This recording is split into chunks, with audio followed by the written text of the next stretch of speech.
Hey everyone, Steve here. So if you're here, you've likely already heard that Nemophila has split. When I first found out, I was browsing Psychotics Discord, and there was the temporary title for a video that hadn't been published yet. It's over, and after digging in and like going, oh well, what's going on? I too thought it was pretty much over. Um, just more like shocked, like well, I didn't know what was going on. Um, it just, it took me by surprise. I was having a pretty hard day. It was, Friday, just dealing some personal stuff, trying to get things done at work, just nothing really working out. And, when I got home, I was just like, all right, I'm just going to relax a bit. And then when I saw that video and there's just a bunch of bad news, it really put me into kind of a mini depression there. Nemophila is my favorite Japanese band, and it is probably my favorite band overall. That's a little bit harder to tell because, depending on my mood, I'll prefer one band over another. But in general, if not number one, very close to it. So very bummed out to have like my favorite band, one of my favorite bands, split. And I was very much in denial, just like, no, no, I can't believe that. I had actually walked into the kitchen to look at the refrigerator where uh, one of the magnet things that one of the fans gave out outside of the Meadows at the last show had given out. I was just looking at that, like all sad and like, oh, I don't know what I'm gonna do. And it's not like anything's really changed right now. Like they just put out, obviously a new EP not too long ago, a new song, and it was just like, oh, well, they still got some stuff that came out recently, so it's not like it's been a while and then all of a sudden they're gone. Um, but as the weekend went on, the shock kind of wore off, and I really started to think about, like the social media post that I had been reading throughout, all the years, um, and just kind of thinking about the relationships and the connections, and I was like, they're not done. No, they're absolutely not done. It just, yeah, it's a sudden departure, uh, and it is two members, not just one, and they'd already lost one. They lost Saki, and in this case, you can't go on without any guitarist. You can't go on without a drummer. So yeah, this is definitely like a stop in your tracks kind of thing. So yeah, it definitely seems harder, but you know, um, I definitely believe that they're going to keep going. And speaking of Saki, though, let's kind of go back a bit. So when Saki departed, it was a surprise as well. There was nothing indicating that, oh, there was some drama going on. And when she departed, it wasn't a surprise that it was her. Like when I heard someone was leaving, I was like, oh no, I hope it's not. When she left, I was like, oh well, yeah. And it's not that I didn't like her. I actually do like the work she does. The solo work since Nemophila, like the Empress in particular, I liked. Um, it's just her style. There was an interview where two other members, I forget which two other members of the Nemophila plus Saki were there, and someone asked her to do some sort of calligraphy, and she was dressed like she was ready for a night out of the town, whereas the other two were dressed more casual, like okay, this is just like another Monday or Tuesday. Um, and it just kind of stuck out, like she's got a different style, just definitely a different style. She didn't seem to fit in. Now, obviously, in concert on stage, she's dressed more similar, more like an American rock or metal band style. She's got the band shirts, ripped jeans, that whole 9 yards. And yeah, so when she departed, I was like, oh, okay. And then decided to create differences. I was like, oh, well, all right. So not just different in style, but a difference also in creativity. And I was like, okay, and it kind of moved forward. And I was like, well, how are they going to move forward without another, and I prefer Nemophila sound post Saki than pre Saki. And a lot of it has to do with the fact that I'm a bass vocal kind of guy. So when Saki departed, obviously Hara stepped up and you could hear more bass, and that was definitely more for me. And just in general, they got harder. So that they survived, they weathered it very well, and I think they've done better for it since then. All right, so now we need to talk about Tamu and Hazuki. Uh, you know, Tamu announcing that, oh, she was gone from the band on July 26th, was basically the end of the North American tour and staying on till October 13th. And then Hazuki's post saying, well, she's out on October 13th, and all both being just support for the remaining shows that they're doing. Now, the way the statements are put out, it almost seems like Tamu was first and then Hazuki came after, almost like, oh, well, if Tamu's leaving, I'm leaving. And I'm not saying that they're related, right? I'm just saying that just the timeline seems that was Tamu was first and then Hazuki was next. So I want to talk more about Hazuki first and circle back to Tamu for reasons. Hazuki, now, she's not exact, but that wasn't too surprising, I suppose, because if you don't know, she's a member of KOIAI. If you don't know who KOIAI is, I invite you to come up from underneath your rock and listen to them. It's another band that that she plays with Lisa X, and it's a much lighter sound in general, and she dresses differently. She's definitely much more. She's got the librarian look, or school teacher look, and she just kicks ass, and it's a lot of fun. Now, Hazuki's statement said that, okay, there was difference in musical direction and a difference in her values as it corresponded to their activities. Now, I don't know what that means, but musical direction, that sounds like a difference of opinion, a creative difference, right? Much like SAKI. It's like she's already a member of KOIAI, and it's like, okay, well, the song that comes to mind with KOIAI is A New Picture. For those of you who are not aware of what A New Picture is, it's basically, it starts off super heavy, and then almost as quickly it goes to a much lighter, whimsical, almost circus-like melody with the vocals and piano, and then it goes right back into the heavy guitar, and it goes back and forth like that. And I really like that song because it's like this heavy contrast. And I wonder if that is more of Hazuki's style, like, because she seems to have a lot of fun when she's just killing it, when she's going hard. So it's like, well, you got that Nemophila, so why would you be leaving Nemophila if you're saying like it's creative differences? And but perhaps she is looking for more of the lighter stuff. Maybe that's really what her direction is. She wants to do some of that and add some of the heavy guitars in. It could very well be that. So her departure, not super surprising, given her other activities. Balancing two bands is not easy. So I guess at some point one had to give. And I actually start to wonder if Mayu working with Hazuki to kind of work around the KOIAI schedule was kind of like the bone she threw. Like, obviously this must have been an issue going through the past couple of years, even possibly before Saki's departure. And it's like, well, okay, we're not going to do the KOIAI stuff in Nemophila, but hey, if you want and it makes you happy, go have fun with KOIAI and scratch that itch somewhere else. But we'd still want you to be here because obviously Hazuki is an absolutely amazing guitarist. I mean, I'd love to see a battle between her and Konami. I think that would be a lot of fun to watch. Circling back to Tamu, I was really surprised she left, and it's more personal than it is professional. And this is going to seem weird to focus on, but if you've got kids, this kind of stands out. Tamu has 2 kids. She's got 2 daughters. Now, I don't know what it's like in the Japanese music industry when it comes to having kids and working a job, at least especially in the music industry, but it seems like, especially with so many more women in metal, at least up front in metal, I don't know how difficult it is to manage kids as a mother and being in a band in Japan. But in the United States, having kids and having any job is difficult.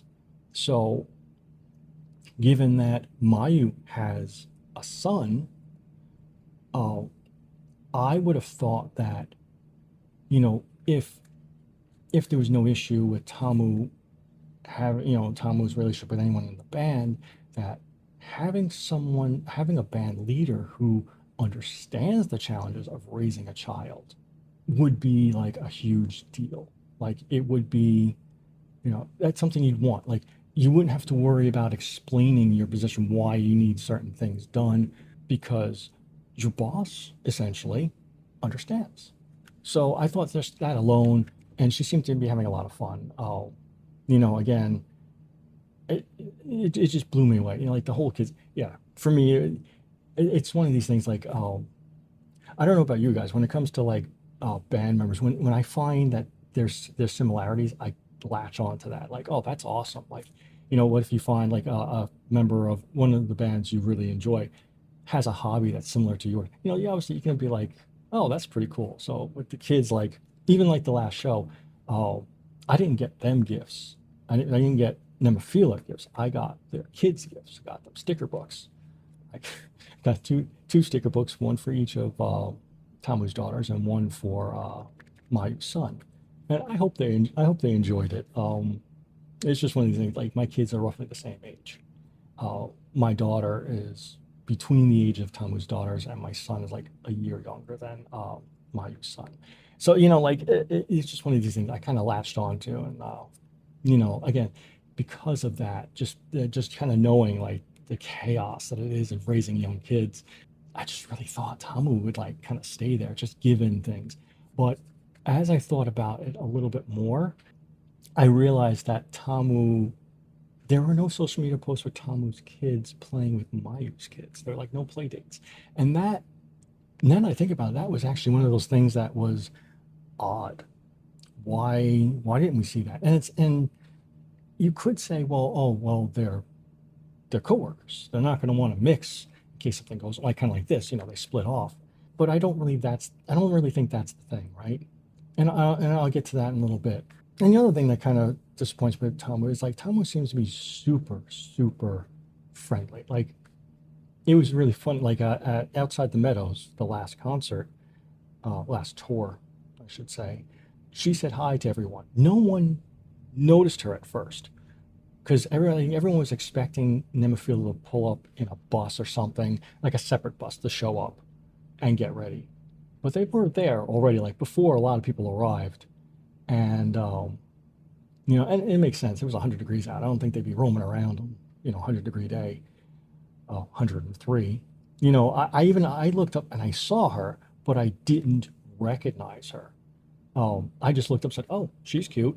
Went back to talking to, I was talking to Fernando at the time. Yeah, and then she started waving. I'm like, why is she waving? Do I know her? And he looked over, and Fernando looked over and said, I think that's Tamu. And I'm like, oh crap, it is, because she had her haircut from the, same as the most recent video. So she could have literally just minded her own business. No one noticed her. She could have just walked and just did her thing, just another person in Brooklyn. But she said hi, and that was really awesome. Mayu was doing her thing. She was taking pictures. Hazuki came out. She had a laptop. She was running around, losing her mind, I think. But that's another thing. It's like she's super nice, super sweet. Got kids. It's just something that was like that was a big stun. That was the stunner for me, was Tamu leaving, or saying that she's leaving. Let's now cycle around to Mayu and Hara. Now, there's actually a lot of similarities between the two in terms of hobbies and stuff. And this is why I think it's with Tamu and Mayu not like having play dates. It's not like a work thing, because there's social media posts where Hara is playing with playing with Mayu's son. And you don't do that just on a whim. That shows like, okay, they're kind of more alike. And like Hara's interests are camping. I'm a big camper, so that's another thing that I latch onto. And hiking, which is another thing I like. And there were social media posts where Mayu was like, well, I would like to join Hara on a hike maybe. And very recently, like the past weekend, she posted some photos of her doing a hike. I forget which mountain it was, but its elevation was just over 2,500 meters. Well, whatever that translates into feet, doesn't matter. It was like a foggy day, and she seemed to really satisfied she did this. I don't know who went with her. If Howard was there, I think she would have ended up in the photo, but it didn't appear. So maybe she did it with her husband or another friend. It doesn't really matter. But both of them seem to like hiking. Both of them hang out together. So I don't think it's a work issue. Hara and Mayu definitely appear to be very close, and it kind of makes sense that they stuck together. Now, with Hara and Mayu being the only members left in Nemophila, I started to wonder, well, how much character of Nemophila is left? Well, Mayu is the vocalist, so obviously the basic character of Nemophila is still intact. I would imagine that losing a vocalist is the hardest thing to replace. Trying to find someone with a similar timbre in their voice, a similar color, that's hard to do. Replacing someone who plays an instrument, not as hard. Obviously, there are differences in playing styles, but generally you can get the same sound or similar enough that people are just not going to worry about it. You've got the vocals are still there. And Hara, well, Mayu has credited Hara with being the driving force behind Brainwash. Like, apparently Hara is very big into creating hard songs. Like, Brainwash was like her brainchild. So if you like songs like Brainwash, Hara's still there. And that means we're likely to get more of that. And if you think about the lighter stuff, even Beautiful Days, that's clearly a Mayu song. And it starts off even with the birth of Mayu's son taking center stage. I cried when I watched that. It hit really close to home. I was recalling the birth of my children. And even for a while, I couldn't listen to the song without getting emotionally happy, like to the point where I'd be tearing up and, driving. So it took me a while to get situated such that I could listen to the song, just like, okay, this is a nice song. My son actually likes the song. He said, Daddy, I like this song. I was like, okay, I hope you like harder ones too. But if you're looking, I guess, for the breadth of soft to hard songs, basically what you would hear in Apple of My Eye, it's intact. So at least the more recent stuff is intact, and that's going to stay going forward. And you also have to think about the experience, right? There's a huge catalog of songs that Nemophila has built up over the 7 years. They did that one concert where they played all of the songs at once. It took 4 hours. I actually have to finish watching that. I only watched the first half. But they played all of them, and they're not, they're not short, they're not long songs. So there's a lot of these songs. When I was re-watching my videos from the Meadows, they only were on for like an hour, but they played 16, 17 songs, whatever it was. And because they just kept playing, like, just kept going, just marching through. So they have a large catalog of songs. And since you've got Mayu, vocalist, harsh and cleans, the core of Nemophila is intact. And I think that's something that we really need to kind of like recognize. I would say I'm certain that they're not done, that they're going to continue on. So my prediction, I'm predicting that they will replace 2 members. They're not going to, I don't believe they're ever going to go back to 5. And for reasons of just practicality, it is much easier to find 2 more people who jive with the band than trying to find a third person who jives with a band. And also there's, the Good as Hell Quartet. It'd be, I guess you could change it to Good as Hell Quintet, but given how good they sounded with just 4, logistically speaking, I think it's easier. And then with Mayu filling in a second guitar, rhythm guitar on some song, I think that's been working out just fine. Now, something that struck me when I was thinking about the replacements for Nemophila, prior to the North American show, there was a support guitarist, a 5th person at some of the shows just prior to that North American tour. And then people were like, well, what's this? I guess it was completely weird. Like, who are you filling in for? And while it seems like sudden, these announcements, departure of Hazuki, the departure of Tamu, understand that it's definitely been going on for a while. Even Hazuki says, like throughout the course of several discussions, it's been discussed multiple times. I actually wonder if they came across someone who might be a good fit, a good replacement for Hazuki, and decided, well, hey, why don't you play with us a few songs before we go to North America? I was really like, wait a minute, that fits better than just, oh yeah, just spur of the moment. We just want to see maybe some creative stuff. No, that may have been Hazuki's replacement. It is very possible that they're already on the move to replace the members. And I've not known Mayu to have idle hands, at least based on her posts. So, they already may have locked down a guitarist at this point, or at least someone who can fill in for Hazuki after, October 13th. I mean, that just leaves the drummer. I had this fun thought. I was like, Natsumi from formerly of Bridear is probably available. And given that Bridear is another band that I really, really like, I'd put them up there with Hanabiye just below Nemophila.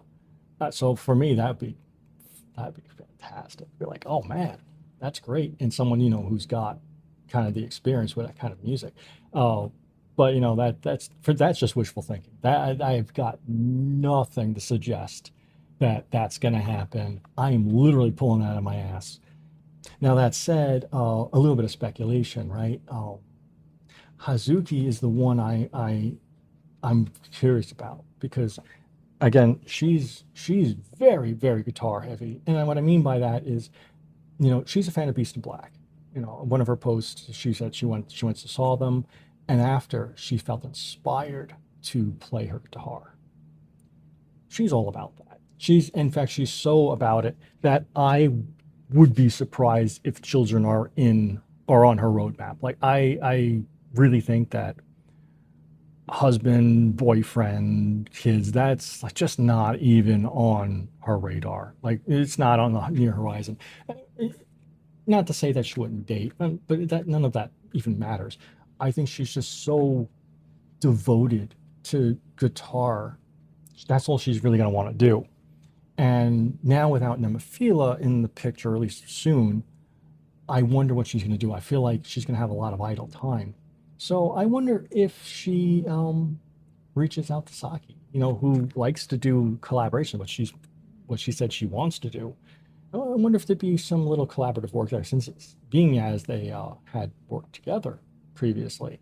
Yeah, I'm curious about that. I'm curious to see how that pans out. Now, a trailing thought before I end here is, I brought up One Sky Music before, and I wonder how much the whole thing that went down affected what we were able to get at the end.